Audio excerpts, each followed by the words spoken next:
30. listopadu 1874 se v honosném paláci Blenheim Palace narodí chlapec, který se o mnoho desetiletí později stane symbolem odporu proti nacismu. Jmenuje se Winston Leonard Spencer Churchill.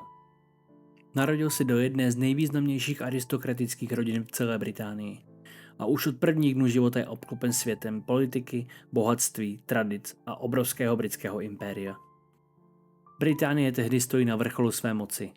Královna Viktorie vládne impériu, nad kterým podle slavné věty nikdy nezapadá slunce. Britské lodě ovládají oceány. Londýn je centrem světového obchodu a impérium sahá přes Indii, Afriku, Kanadu, Austrálii i obrovské části Asie. A právě do tohoto světa se Churchill narodí. Jeho otec, Lord Randolph Churchill, je ambiciozní politik a člen konzervativní strany. Tvrdý, chladný a náročný. Winston po celý život touží po jeho uznání. Jenže jejich vztah je komplikovaný. Lord Randolph považuje svého syna za nezodpovědného, průměrného a příliš divokého. Malý Winston tak vyrůstá s pocitem, že musí neustále dokazovat vlastní hodnotu. Jeho matka Jenny Jerome pochází z bohaté americké rodiny. Je elegantní, charismatická a ve vyšší společnosti velmi oblíbená. Churchill ji téměř obdivuje, jenže ani s ní netráví mnoho času. Stejně jako mnoho aristokratických dětí své doby vyrůstá hlavně s chůvami a služebnictvem. A právě tady začíná vznikat jedna důležitá část jeho osobnosti – samota. Winston Churchill je už jako dítě tvrdohlavý a neklidný. Ve škole často bojuje s autoritami. Má problémy s disciplínou a učitelé ho nepovažují za nějak výjimečného studenta. Nejvíc špatný je v latině, matematice a klasických akademických předmětech. Jenže existuje jedna věc, která ho fascinuje. Historie. A také válka, hrdinové, bitvy a sláva britského impéria. Už jako malý chlapec si hraje s tisícicí nových vojáčků. Staví bitevní pole, vymýšlí strategie a představuje si vlastní vojenské dobrodružství. Později sám přiznává, že byl válkou fascinován téměř od dětství. Jenže Churchill zároveň působí jako outsider.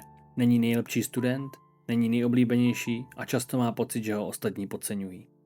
Právě to v něm postupně vytváří obrovskou potřebu něco dokázat, stát se významným, zapsat se do historie. Touha, která ho bude pohánět celý život. V roce 1888 nastupuje na prestižní školu Harrow School, jednu z nejslavnějších škol v Británii. Jenže ani tady příliš nezáří. Učitelé ho stále vnímají jako problémového, impulzivního a průměrného žáka. Nikdo tehdy netuší, že právě tento mladík bude jednou stát proti Adolfu Hitlerovi v nejtemnější chvíli moderních dějin. Churchill ale už v mládí získává něco, co později změní historii. Schopnost pracovat se slovy. Začíná milovat angličtinu, řečnictví, psaní a sílu projevu. Zatím ještě netuší, že právě jeho hlas jednou pomůže udržet Británii ve válce. Na konci 19. století je Winston Churchill stále jen problémovým aristokratickým synem, který hledá vlastní místo ve světě. Nikdo v té době netuší, že z toho neklidného mladíka jednou vyroste muž, jehož projevy budou poslouchat miliony lidí během největší války v dějinách lidstva.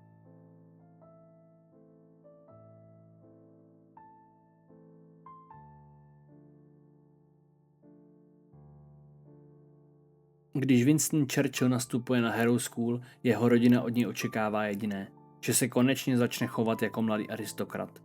Jenže Churchill do tohoto světa příliš nezapadá. Je tvrdohlavý, impulzivní, často neposlouchá autority. A navíc není výborný student. Ve škole má problémy hlavně s klasickými akademickými předměty. Latina i matematika mu dělají velké potíže a učitelé si o něm často myslí, že není dostatečně disciplinovaný ani talentovaný. Jenže Winston má jednu obrovskou výhodu. Pamatuje si slova. Miluje historii, angličtinu, literaturu a především řečnictví. Už jako mladík dokáže fascinovaně poslouchat velké projevy britských politiků a začíná chápat sílu jazyka. Jeho vztah s otcem je ale stále komplikovaný. Lord Randolph Churchill od syna očekává úspěchy, jenže Winston ho často zklamává. A Churchill zoufale touží po uznání. Po celý život v sobě ponese pocit, že musí něco dokázat. Nejen světu, ale hlavně vlastnímu otci. Po dokončení školy přichází další problém. Churchill chce vojenskou kariéru. Jenže dostat se na prestižní Royal Military Academy Sandhurst není jednoduché.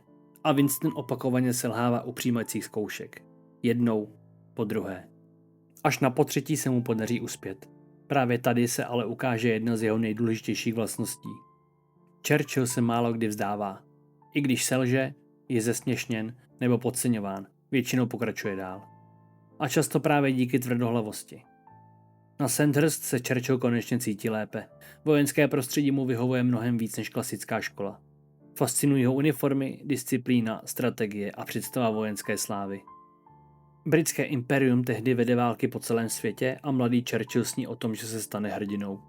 Nejen vojákem, ale mužem, o kterém budou lidé mluvit. V této době také začíná intenzivně číst. Studuje historii, filozofii, politiku a vojenství. Snaží se dohnat vzdělání, kterému podle vlastních slov chybělo. Právě tehdy se začíná formovat jeho mimořádně široký přehled. V roce 1895 Churchill dokončuje Sandhurst a stává se důstojníkem britské armády. Jenže pro ně armáda nepředstavuje pouze službu vlasti. Vidí v ní dobrodružství, kariéru a cestu ke slávě. A právě tehdy se rozhodne, že nebude jen obyčejným vojákem.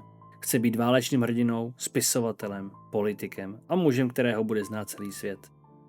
Osud mu velmi brzy nabídne první příležitost. Britské impérium vede konflikty po celém světě a mladý Churchill je odhodlaný dostat se co nejblíže k válce. Protože věří jedné věci, že právě válka dokáže vytvořit velké muže. A Winston Churchill chce být jedním z nich.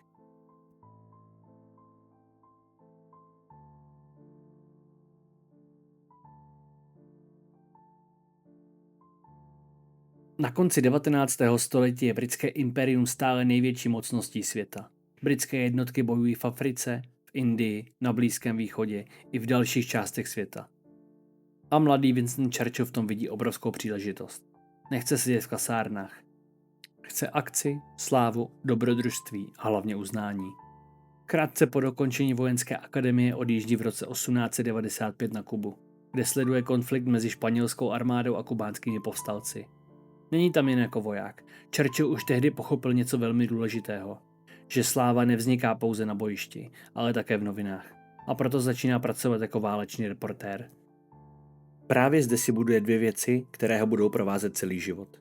Schopnost psát dramaticky a talent vytvářet vlastní obraz hrdiny.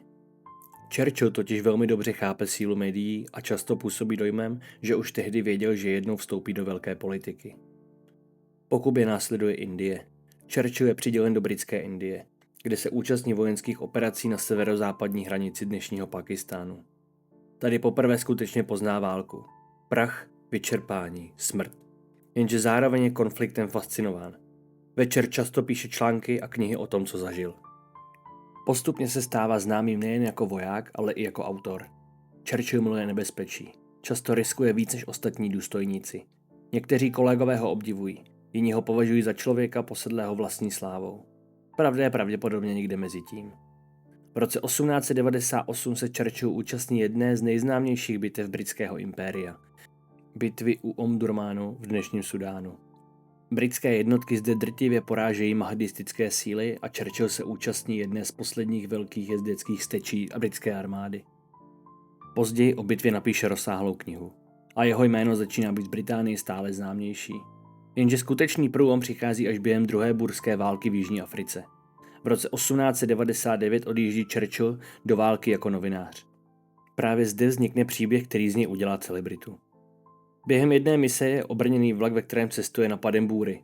Churchill pomáhá organizovat obranu, ale nakonec je zajat a ocitá se v zajateckém táboře v Pretorii. Pro většinu lidí by to byl konec kariéry, jenže Churchill udělá něco, co dokonale vystihuje jeho povahu. Rozhodne se utéct. V prosinci roku 1899 přelézá zeď zajateckého tábora a mizí v neznámé krajině Jižní Afriky. Má minimum jídla, žádnou mapu a téměř žádnou šanci přežít. Přesto pokračuje dál. Několik dní se skrývá, cestuje tajně vlaky a nakonec se mu podaří dostat do bezpečí na území ovládané Brity. Když se zpráva o útěku dostane do Británie, Winston Churchill se stává národním hrdinou. Noviny píší o jeho odvaze. Lidé znají jeho jméno. Churchill konečně získává něco, po čem toužil od dětství. Pozornost celé země. Právě tehdy definitivně pochopí, že jeho budoucnost neleží pouze v armádě, ale v politice a že jeho největší zbraní nebude puška, ale slova.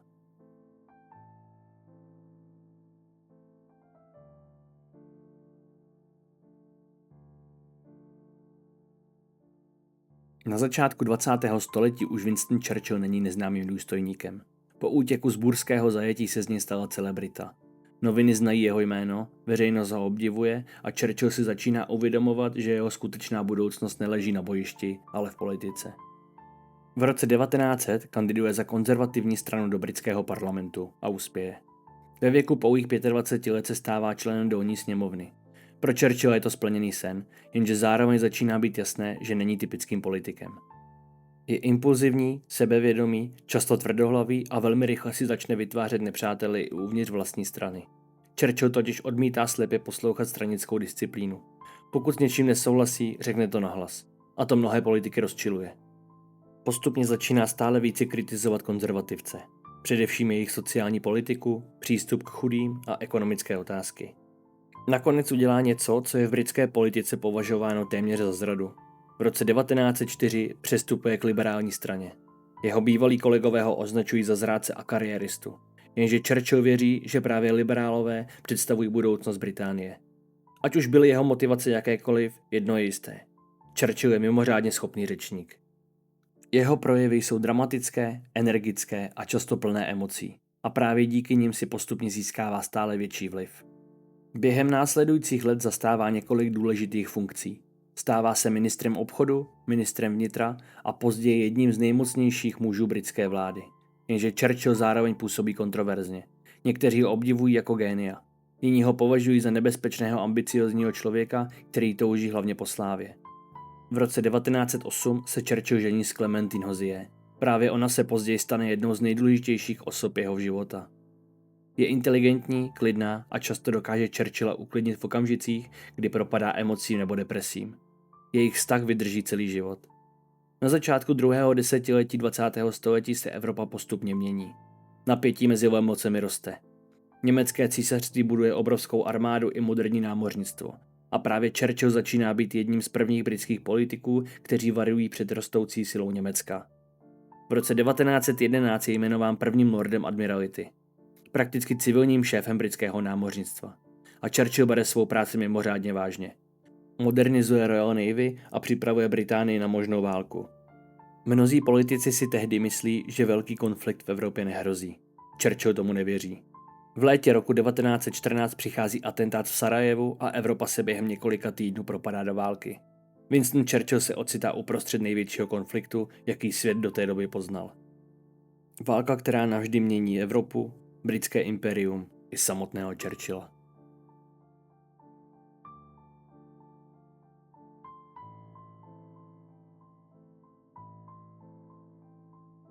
Když v srpnu roku 1914 vypukne první světová válka, Winston Churchill patří mezi nejaktivnější členy britské vlády. Jako první lord admirality prakticky řídí britské námořnictvo a Churchill válku nevnímá jen jako tragédii. Vnímá ji také jako historický okamžik, ve kterém může dokázat vlastní velikost. Od prvních měsíců konfliktu je téměř posedlý aktivitou. Spí jen několik hodin denně, neustále plánuje operace, navštěvuje štáby, píše rozkazy a snaží se ovlivňovat průběh války. Někteří kolegové obdivují jeho energii, jiní začínají mít pocit, že je až příliš impulzivní. První měsíce války přináší Evropě šok.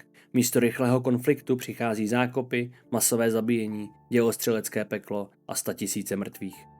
Fronty se téměř nehýbou a Churchill zoufale hledá způsob, jak válku změnit. Právě tehdy přichází s jedním z nejodvážnějších plánů celé války – útokem na Dardanely. Strategický průliv ovládaný Osmanskou říší, která bojuje po boku Německa. Churchill věří, že pokud Británie a Francie průliv prolomí, otevřou cestu k Rusku, vyřadí Osmanskou říši z války a možná dokonce zkrátí celý konflikt. Na papíře plán vypadá geniálně. Realita bude katastrofální. V únoru roku 1915 začíná operace. Spojenecké loďstvo se pokouší prorazit průlivem, ale narazí na minová pole, pobřežní dělostřelectvo a tvrdý odpor Osmanů. Několik lodí je potopeno. A námořní útok selhává. Churchill se ale odmítá vzdát. Spojenci se proto rozhodnou pro pozemní invazi na poloostrov Gallipoli v dnešním Turecku. 25. dubna 1915 se spojenecké jednotky vylodí na pobřeží a okamžitě propuká chaos. Vojska špatně znají terén, trpí nedostatkem vody, čelí extrémnímu horku i tvrdému osmanskému odporu. Jedním z velitelů osmanské obrany je důstojník jménem Mustafa Kemal. Muž, který se později stane zakladatelem moderního Turecka po jménem Atatürk. Gallipoli se velmi rychle mění v krvavou katastrofu. Tisíce vojáků umírá na kulomety, nemoci, vyčerpání i naprostý chaos velení. Spojenci zůstávají uvězněni na pobřeží bez výrazného postupu a britská veřejnost začíná hledat viníka. Tím viníkem se stává Winston Churchill. Ať už nesl odpovědnost úplně nebo jen částečně, veřejnost i politici si Gallipoli spojí právě s jeho jménem. Churchillův obraz génia se začíná hroutit. Na podzim roku 1915 je donucen odejít z vlády. Pro Churchilla je to obrovská osobní katastrofa. Muž, který ještě nedávno patřil mezi nejmocnější politiky Británie, se náhle ocitá téměř na okraji společnosti. Mnozí věří, že jeho kariéra skončila.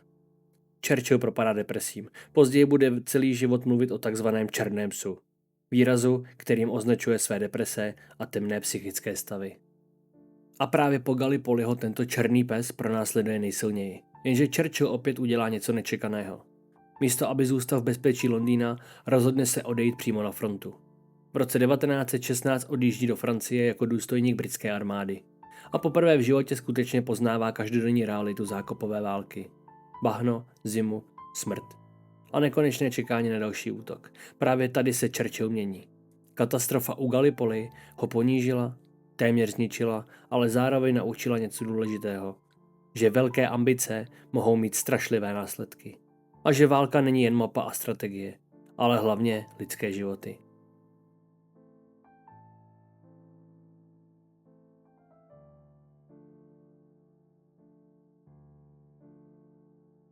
Když se Winston Churchill vrací z fronty zpět do Británie, jeho politická kariéra vypadá téměř mrtvá.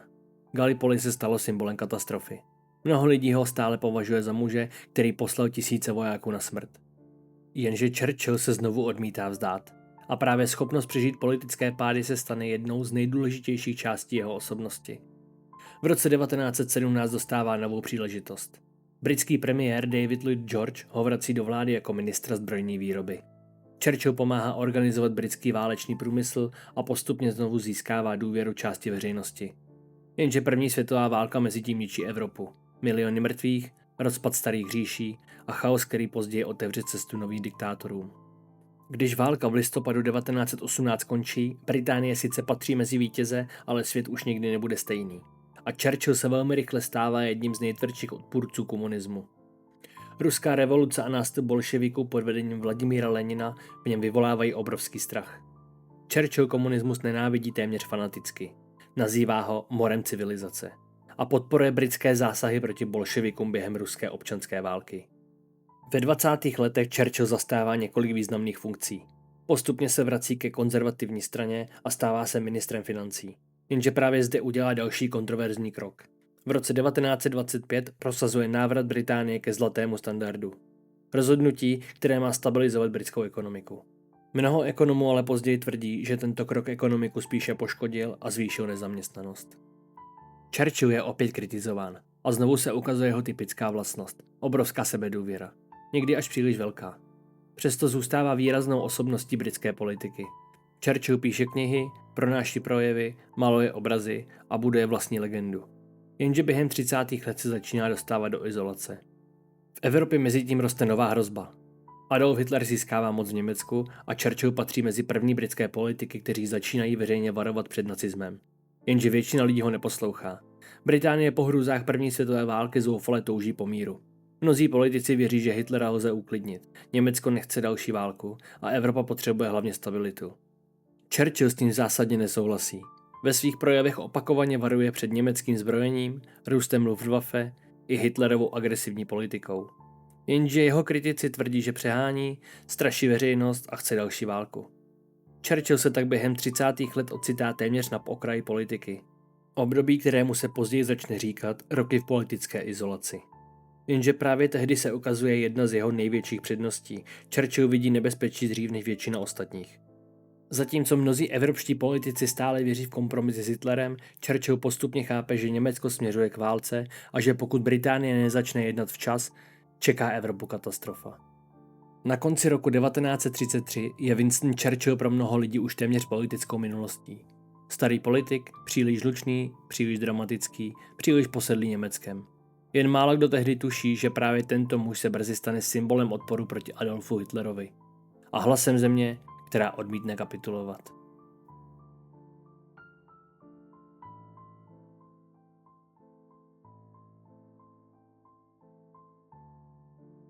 Když se Adolf Hitler v roce 1933 stává německým kancléřem, většina evropských politiků reaguje opatrně. Někteří jsou nervózní. Jiní ale věří, že se Hitler časem uklidní. A mnozí si myslí, že Německo chce pouze obnovit ekonomiku, získat zpět hrdost a napravit podmínky Versajské smlouvy. Jen Winston Churchill vidí situaci jinak. Churchill začíná stále hlasitěji varovat, že nacistické Německo představuje smrtelné nebezpečí. Sleduje německé zbrojení, Hitlerovy projevy, vznik Luftwaffe i militarizaci společnosti a dochází mu, že Hitler neusiluje o mír, usiluje o moc. Jenže problém je v tom, že Británie nechce další válku. Vzpomínky na první světovou válku jsou stále živé. Miliony mrtvých, zničená města, ztracená generace, veřejnost zoufale touží po klidu a politici se snaží konfliktu vyhnout téměř za každou cenu. Churchill se proto postupně stává nepohodlným člověkem. Ve svých projevech varuje, že Německo tajně zbrojí, že Británie zaostává a že Hitlera nebude možné zastavit sliby a kompromisy. Jenže mnozí ho považují za hysterického, zastaralého a příliš agresivního. Britský premiér Neville Chamberlain mezitím prosazuje politiku appeasementu, politiku ústupků. Věří, že pokud budou evropské mocnosti Hitlerovi ustupovat, podaří se zachovat mír. Churchill s tím hluboce nesouhlasí a čím víc Evropa Hitlerovi ustupuje, tím zoufalej varuje.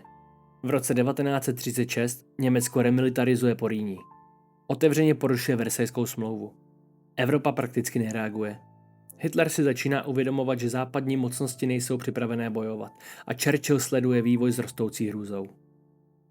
Pak přichází rok 1938. Anšlus Rakouska. Německo připojuje Rakousko téměř bez odporu. Davy ve Vídni vítají Hitlera a Evropa znovu nezasahuje. Churchill chápe, že Hitler bude pokračovat dál a má pravdu. Na podzim roku 1938 přichází Mnichovská dohoda. Británie, Francie, Itálie a Německo rozhodují o československém pohraničí bez účasti Československa. Neville Chamberlain po návratu do Británie slavně prohlašuje Peace for our time. Mír pro naši dobu. Mnoho lidí oslavuje, že válka byla odvrácena, jen Winston Churchill reaguje úplně jinak. V britském parlamentu pronese jednu z nejslavnějších vět svého života.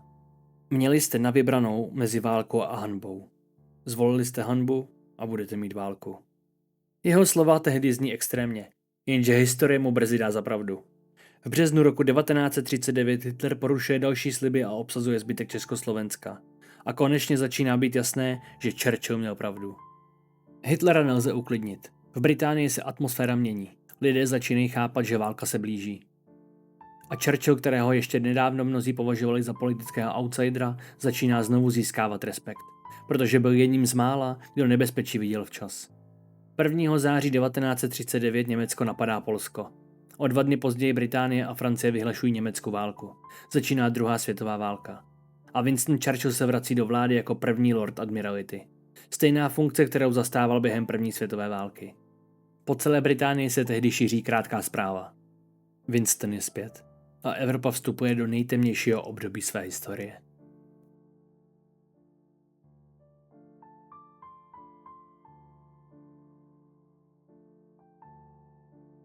Na začátku roku 1940 je Evropa ve válce, jenže mnoho lidí stále doufá, že konflikt nebude připomínat hrůzy první světové války. Británie i Francie vyhlásily německou válku už v září 1939, ale na západní frontě se několik měsíců téměř nic neděje. Období dostává přezdívku podivná válka. Klid před bouří. Winston Churchill mezitím znovu vede britské námořnictvo, jenže uvnitř vlády stále není hlavní postavou. Premiérem zůstává Neville Chamberlain a mnoho politiků mu stále více nedůvěřuje. Pak přichází jaro roku 1940 a Adolf Hitler udeří. 9. dubna 1940 Německo napadá Dánsko a Norsko. Britská reakce je chaotická a operace v Norsku končí fiaskem. Právě tato katastrofa definitivně oslabí Chamberlainovu vládu.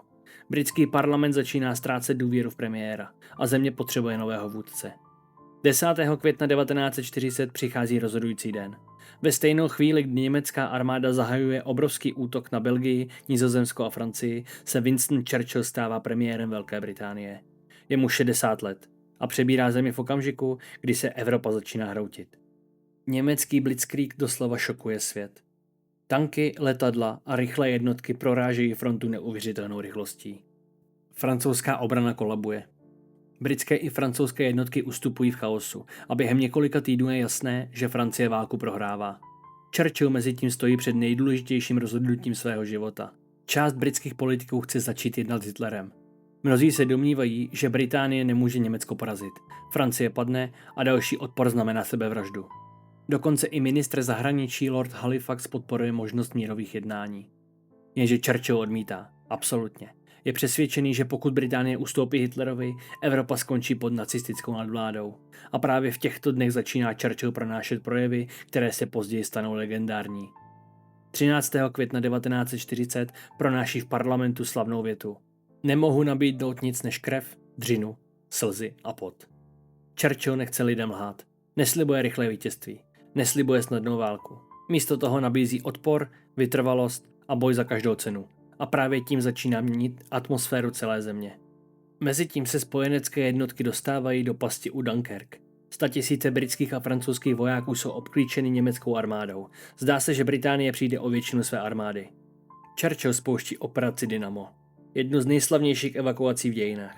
K britskému pobřeží vyplouvají vojenské lodě, rybářské čluny, civilní lodě, téměř cokoliv, co dokáže plout. A během několika dní se podaří zachránit přes 300 000 vojáků. Británie přežije. 22. června 1940 Francie kapitulovala. Hitler stojí na vrcholu moci. Téměř celá západní Evropa padla a Británie zůstává sama. Právě tehdy Churchill pronese další slavný projev. Nikdy se nevzdáme. A miliony Britů jeho slovům věří. V létě roku 1940 se zdá, že nacistické Německo ovládne Evropu. A Winston Churchill stojí téměř osamoceně proti nejmocnější válečné mašině světa. Jenže právě v této chvíli začíná období, které z něj udělá legendu. Bitva o Británii.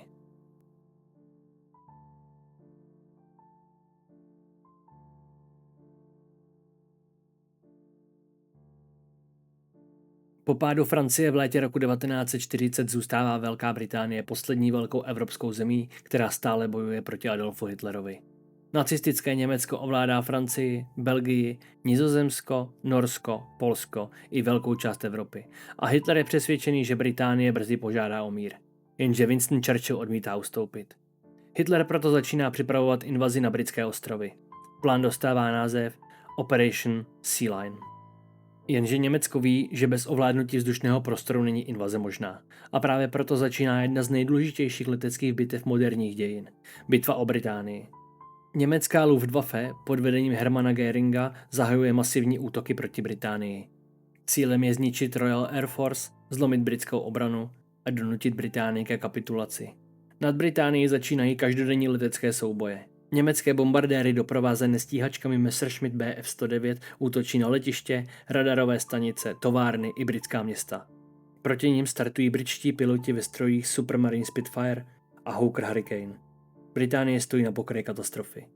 RAF ztrácí piloty rychleji, než je dokáže nahrazovat. Někteří letci absolvují několik bojových letů denně. Mnozí z nich jsou sotva 20letí mladíci a každý den umírají. Churchill mezi tím objíždí letiště, velitelská centra, bombardovaná města. Mluví s piloty i obyčejnými lidmi a jeho projevy začínají být pro Británii stejně důležité jako samotná armáda. 20. srpna 1940 pronese jednu z nejslavnějších vět celé války. Nikdy v dějinách lidských konfliktů nevděčilo tolik lidí za tak mnoho, tak malé skupině. Bitva pokračuje celé týdny a pak Německo udělá zásadní chybu.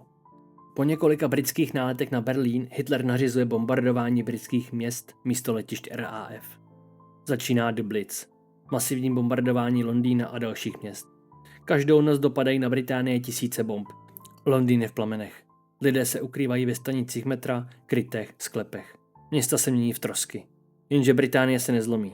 Churchill velmi dobře chápe sílu symbolů. Pravidelně navštěvuje bombardované oblasti, chodí mezi troskami, mluví s civilisty a britské noviny tyto obrazy okamžitě šíří po celé zemi. Churchill se postupně stává symbolem odporu, hlasem Británie a tváří celé války.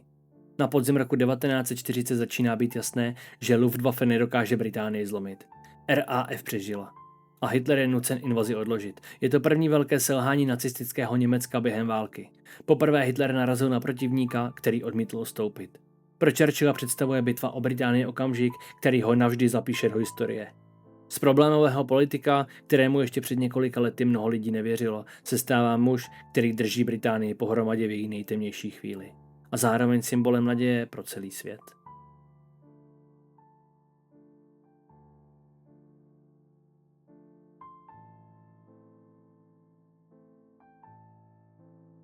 Na konci roku 1940 Británie stále stojí sama. Bitva o Británii sice skončila německým neúspěchem, ale válka zdaleka nekončí. Německo ovládá téměř celou Evropu a Winston Churchill velmi dobře ví jednu věc. Pokud Británie nezíská silného spojence, dlouhou válku pravděpodobně nepřežije.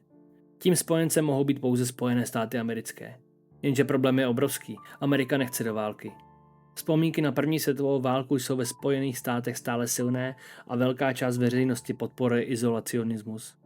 Mnoho Američanů věří, že evropské konflikty nejsou jejich problém. A prezident Franklin Delano Roosevelt musí postupovat velmi opatrně. Churchill ale chápe, že bez americké pomoci může Británie padnout. A proto začíná budovat jeden z nejdůležitějších vztahů celé války. Vztah s Rooseveltem. Oba muži jsou velmi rozdílní. Churchill dramatický, impulzivní, emocionální, miluje velká slova a historii.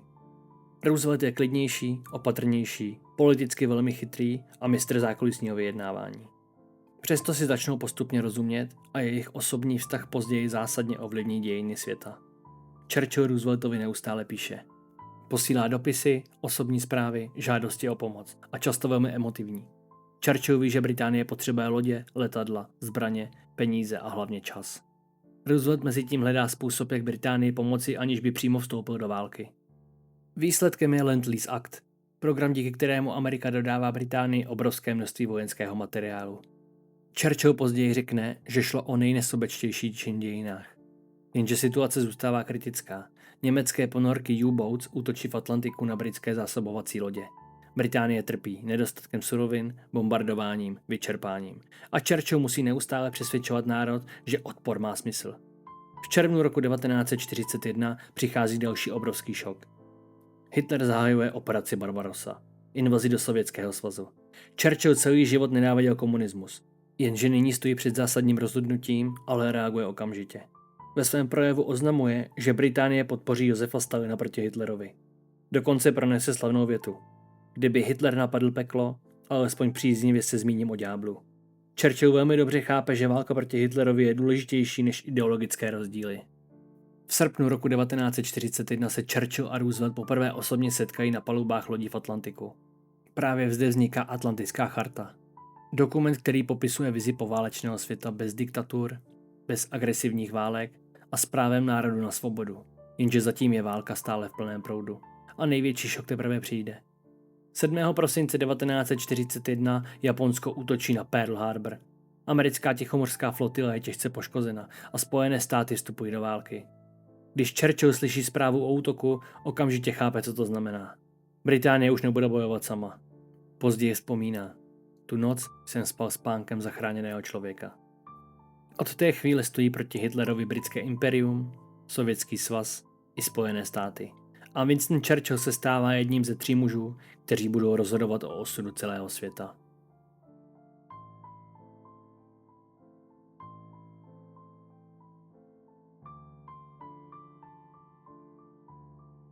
Po vstupu Spojených států do války se konflikt definitivně mění. Druhá světová válka už není pouze evropským konfliktem. Bojuje se v Evropě, v Africe, v Atlantiku, v Tichomoří i v Ázii.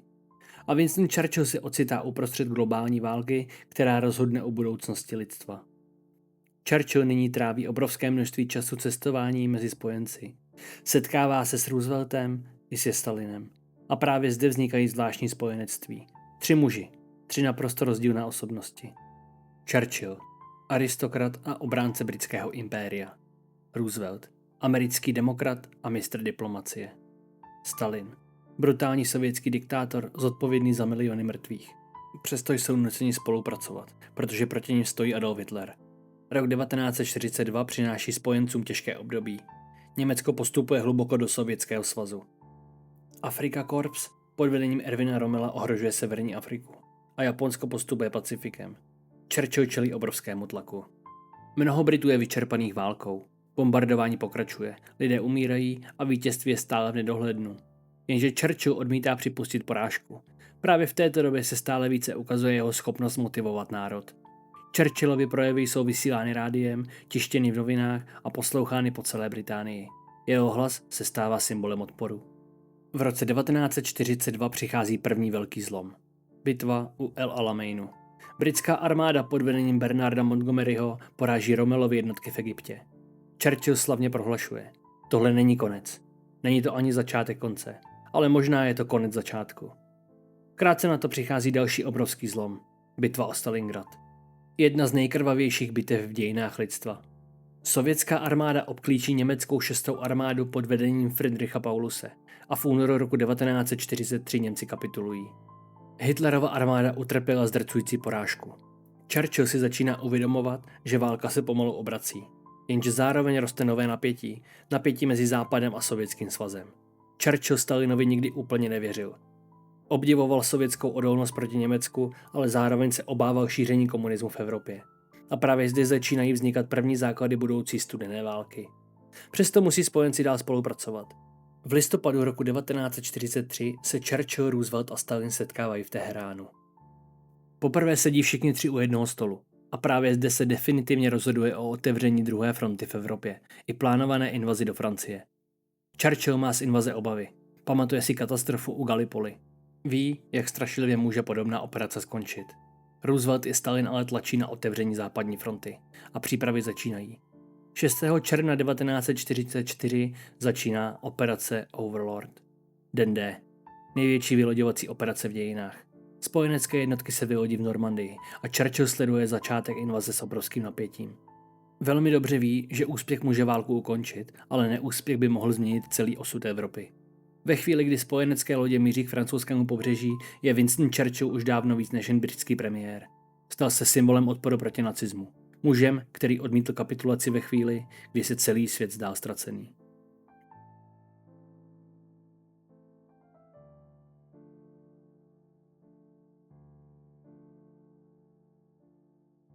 Po vylodění v Normandii v létě roku 1944 začíná být stále jasnější, že nacistické Německo válku prohrává. Spojenci postupují ze západu přes Francii, Sovětský svaz tlačí z východu a německá armáda pomalu ztrácí schopnost odporu. Jenže Winston Churchill velmi dobře ví, že nejnebezpečnější období války často přichází právě tehdy, když se porážka blíží. Hitler odmítá kapitulovat. Německá města jsou bombardována téměř každý den. Evropa je zničená. Miliony lidí umírají, prchají nebo přežívají v troskách války. A Churchill začíná stále více přemýšlet o tom, jak bude svět vypadat po vítězství. V této době tráví obrovské množství času jednáním se spojenci. Setkává se s Rooseveltem, Stalinem i vojenskými veliteli a právě během těchto schůzek se rozhoduje o budoucím rozdělení Evropy. Churchill začíná být stále nervóznější ze síly Sovětského svazu. Rudá armáda postupuje Polskem, Balkánem i východní Evropou a Churchill se obává, že Stalin po válce ovládne polovinu kontinentu. Jenže prioritou stále zůstává porážka Hitlera. V únoru roku 1945 se Churchill účastní konference v Jaltě. Na Krymu se setkává Roosevelt, Stalin i Churchill. 3 muži rozhodují o poválečné Evropě a právě zde se začíná rodit nový světový řád. Churchill se snaží zabránit příliš velkému sovětskému vlivu, jenže realita je tvrdá. Sovětská armáda už stojí hluboko v Evropě a Stalin má obrovskou vyjednávací sílu. Churchill začíná chápat, že po porážce nacismu může přijít nový konflikt. Tentokrát mezi Západem a Sovětským svazem. Mezitím se třetí říše hroutí. Spojenecké armády překračují Rýn, německá města hoří, hladoví a rozpadají se pod bombardováním. Adolf Hitler se ukrývá v bunkru pod Berlínem. 30. dubna 1945 Hitler páchá sebevraždu. Muž, proti kterému Churchill bojoval téměř celou svou politickou kariéru, je mrtvý. Jenže válka ještě několik dní pokračuje. 8. května 1945 Německo kapituluje. V Evropě končí druhá světová válka. Británie propuká v oslavy. Lidé tančí v ulicích Londýna a Winston Churchill vystupuje na balkon ministerstva zdravotnictví před obrovskými davy. Pro miliony Britů se stal symbolem vítězství. Mužem, který odmítl kapitulaci, vydržel bombardování a vedl Británii nejtemnějšími roky války. Churchillova popularita je obrovská. Zdá se téměř nepředstavitelné, že by mohl někdy ztratit moc. Jenže historie se brzy znovu ukáže jako nevyzpytatelná. Přestože Churchill pomohl dovést Británii k vítězství, jeho vlastní politická budoucnost začíná být nejistá. Další kapitola jeho života bude možná ještě překvapivější než samotná válka.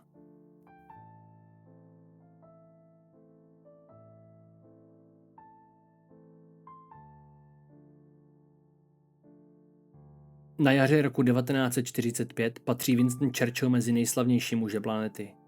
Británie oslavuje konec války v Evropě. Pro miliony lidí je Churchill symbolem odvahy, odporu i samotného vítězství nad Hitlerem.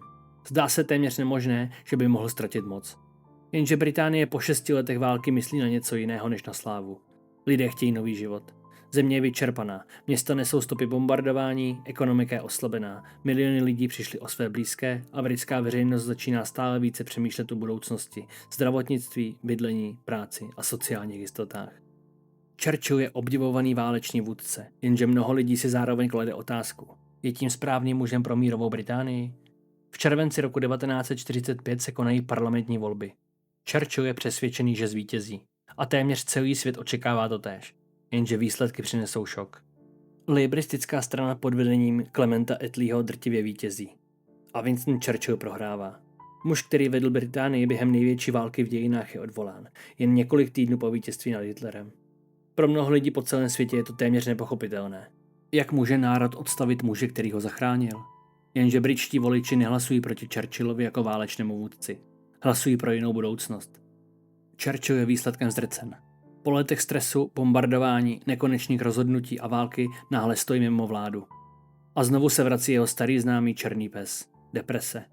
Přesto Churchill nezmizí. Naopak, velmi rychle začíná znovu varovat před novou hrozbou. Tentokrát ne před nacistickým Německem, ale před Sovětským svazem.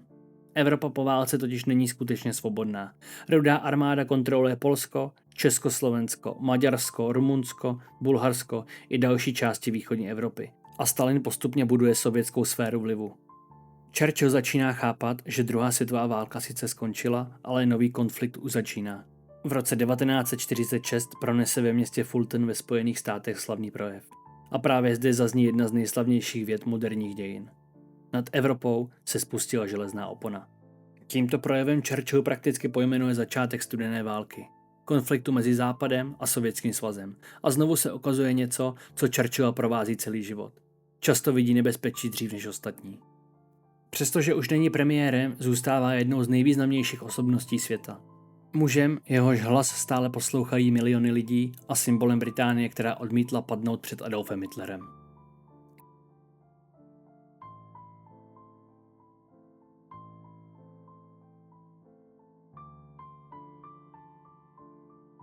Po druhé světové válce se svět rychle mění.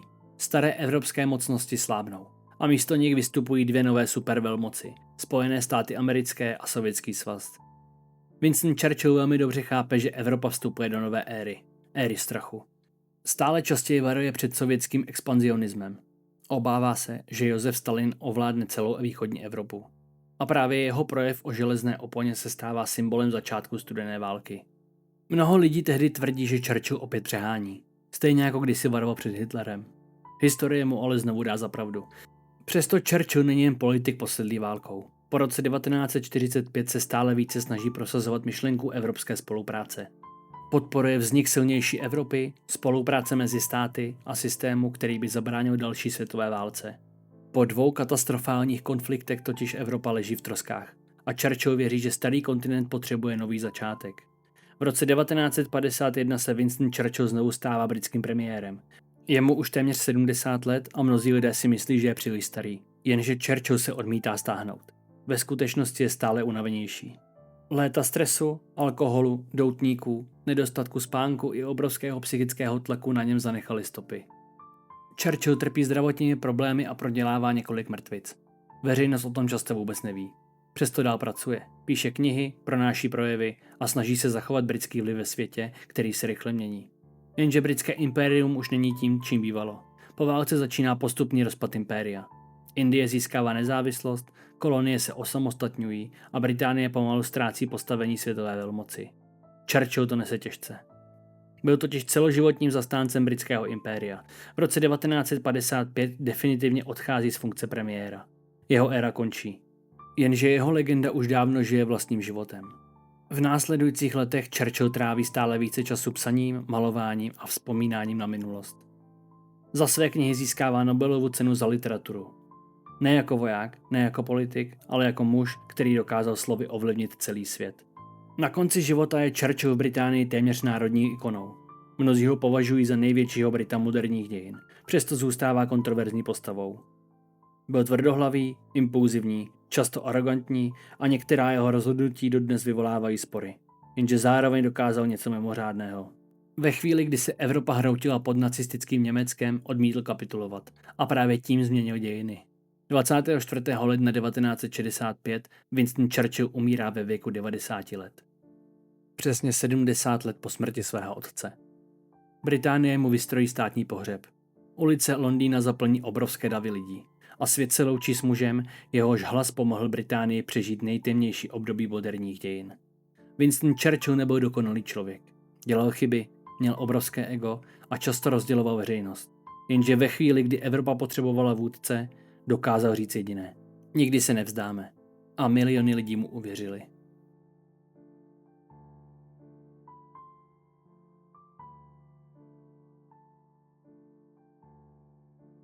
Dějiny druhé světové války jsou plné diktátorů, generálů, bitev i miliony mrtvých. Jen málo která postava ale symbolizuje odpor proti nacismu tak silně jako Winston Churchill. Nebyl nejsilnějším vojevůdcem, nebyl bezchybným politikem a rozhodně nebyl dokonalým člověkem. Byl tvrdohlavý, impulzivní, často kontroverzní a mnohdy velmi nebezpečně sebevědomý. Jenže právě v době, kdy se většina Evropy hroutila pod Hitlerem, měl jednu vlastnost, kterou mnoho ostatních postrádalo. Odmítl ustoupit. Když Francie padla, když Londýn hořel, když se zdálo, že nacistické Německo ovládne Evropu, Churchill stále opakoval, nikdy se nevzdáme, a právě jeho hlas pomohl Británii přežít. Churchill velmi dobře chápal sílu slov. Věděl, že během války nejsou zbraně jedinou věcí, která rozhoduje o vítězství. Stejně důležitá je víra, odvaha a schopnost přesvědčit lidi, že boj má smysl. A právě to dokázal. Po válce se svět změnil. Britské impérium začalo mizet. Evropu rozdělila železná opona a přišla studená válka. Jenže Churchillovo jméno už dávno patřilo historii. Pro jedny byl hrdinou, pro jiné symbolem starého impéria. A dodnes zůstává mužem, kolem kterého se vedou spory. Jednomu ale historie téměř nikdy nevezme. Ve chvíli, kdy se Evropa ocitla na pokraji katastrofy, dokázal být hlasem odporu. A právě proto dnes Winston Churchill zůstává jednou z nejvýznamnějších postav druhé světové války. Ne proto, že byl dokonalý, ale protože ve chvíli, kdy miliony lidí propadaly strachu, dokázal přesvědčit celý národ, aby bojoval dál.